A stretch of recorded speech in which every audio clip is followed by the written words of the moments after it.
back to pervert the way of justice. That's pretty straightforward. Wisdom is in the sight of him who has understanding, but the eyes of a fool are on the ends of the earth.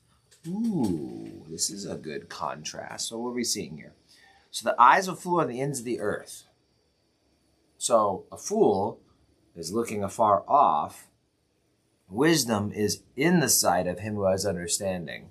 And so maybe that's kind of the idea, is the wisdom's up close and the foolish is looking afar. Obviously, we're supposed to plan ahead. That's looking ahead. I could probably chew on this one a lot longer.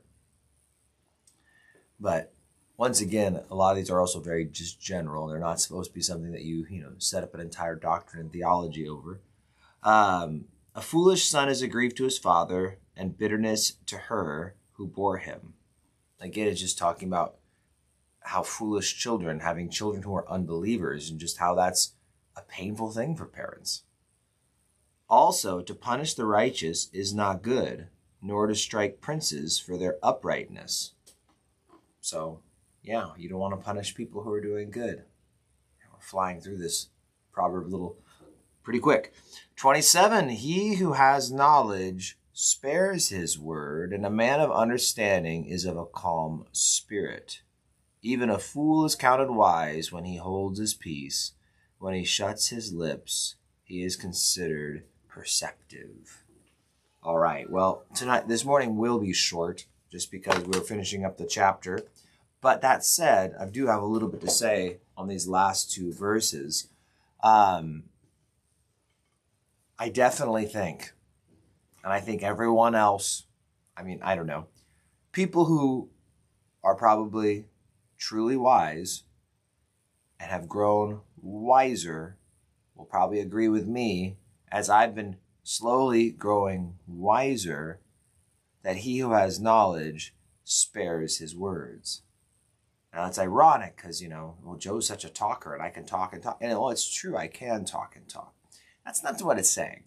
It's not saying that you're foolish simply because you talk a lot. I think a lot of this has to do with timing. And wisdom is knowing when you should talk a lot. Like, my job is to stand in front of people and talk a lot. But there are other times when people are hurting, or maybe there's an argument, right? There's all these things. There's times when emotions are heightened and the opportunity to offend is on the line. And in those times, you'll find that the wise spares his words. And even just recently, I can recall writing a response to someone and continually deleting things, realizing I don't need to say that, I don't need to say that, I don't need to say that, I don't need to say that.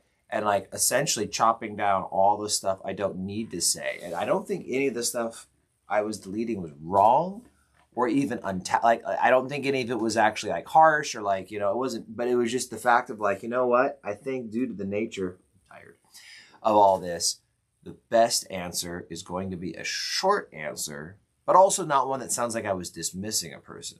I don't want to just be okay, right? Well, that sounds like you're angry and you're leaving or something. But responding and realizing, I need to give them a response that shows that I'm being thoughtful.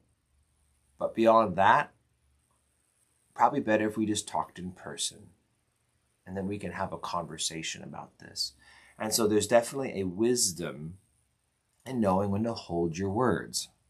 Now, I think there's another application to this too, where sometimes people who really don't know what they're talking about blab their mouths, and the more they blab, the more they become obvious. That's one where recently I had someone who was saying a bunch of stuff, and the person I was with is well, I was believing them, but then they kept talking, and then they started saying things that I knew weren't true. And then they said more stuff I knew wasn't true. And so now I go back and it's I don't think any of the stuff they said was true. It's well, yeah. The more they talk, the more they kind of reveal that. And so even a fool's counted wise when he holds his peace. I mean, there's the idea is that if you don't say anything, well, I'm still tired. If you don't say anything, people, they're not going to think you're foolish at least. But you open your mouth and prove that you don't know what you're talking about. And it's funny, over the years, I've had people try and teach me about cars and teach me about, and I'm by no means a veteran mechanic. I have friends who are mechanics and they work on cars all day. But I was an auto shop teacher. So I know some basic fundamentals, at least, of cars. And so it's like hearing people talk. It's like, oh, okay. Like smile and nod. So there's that side. I think there's one side of it where it's just like when you obviously don't know what you're talking about and you just make it clear to everyone, then you basically lose respect because you're airing your own foolishness. On the flip side of that is also that I think the tactfulness, the wisdom that comes of when to know to speak, even if you have the right answers, right now might not be the moment to share the right answer.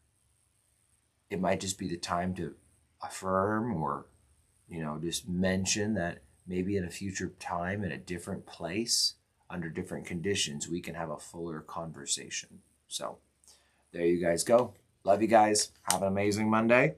And I will see you guys bright and early tomorrow. Does that sound like a plan? Sounds like a plan to me. Alrighty. Take care.